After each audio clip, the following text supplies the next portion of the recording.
Hey everybody, my name's Cordell. So this is my power steering for my Suzuki Samurai.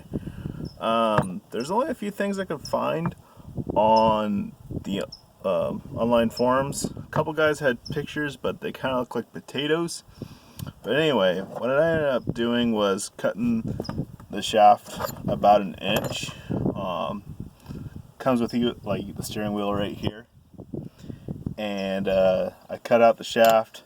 Slid this thing off, comes off with a little snap ring, and then there's the bearing and stuff in there. So that's garbage at that point, and this little nut holds the steering wheel on. And let's see here. So this is the little shaft that, holds the steering wheel. I don't know if you can see that or not, but I cut it off and welded the Suzuki shaft to that, and I ended up cutting this about, well, let me go see. I ended up cutting off about that much spline, which is 1.3 inches, and then sleeving this a little bit and welding it up top, and then so that can slide in there. And then for the other end has the rag joint. So normally it's a little rubber piece that slides in there, and they crisscross, and that will keep you from breaking your steering box. For right now, I just took it out. Your steering box will have a little bit of adjustment in it as far as how much it can slide and in and out.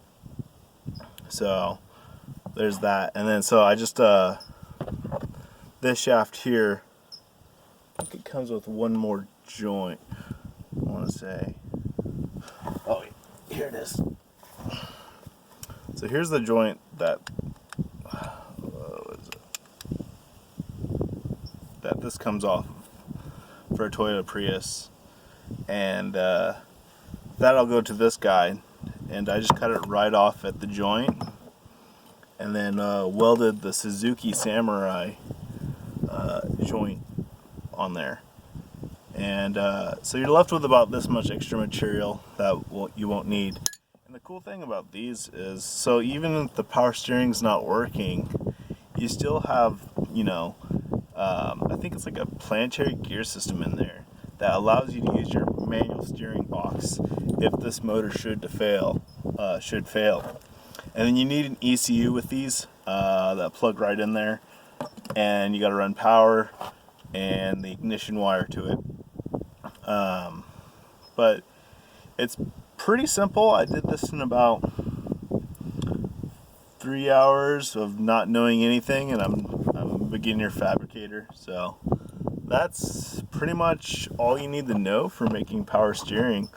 Like I said, you cut off the steering wheel, input, and you make sure that you cut this off so it can sleeve in there a little bit, and then this, and then it's pretty tight in there.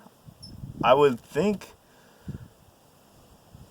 the Toyota Corolla might be a little better because I think the motor's on this side of the thing, so it'll go tighter to your firewall. But I don't know. It's pretty close to the header. I'm thinking about building a little heat shield for it. I'll post a video when I get it all installed and working. But yeah, that's my Suzuki Samurai power steering, and I'm running 35s on my Samurai with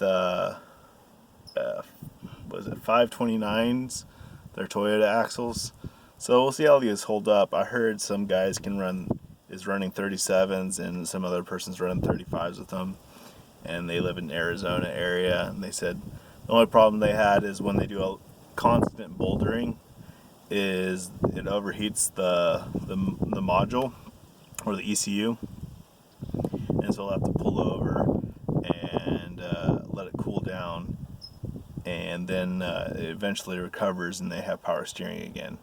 So that's the only thing I've heard, is if you're not taking any breaks, you're wheeling hard for multiple hours at a time and not stopping and enjoying a cold one with your friends, or eating some food or whatever it is that you do on the trail. But yeah, so for around town I hear it's pretty good too. It makes life a lot easier. Well, that's my video. Hope it's helpful to you. Have any questions, put them in the comments. Thanks. Bye.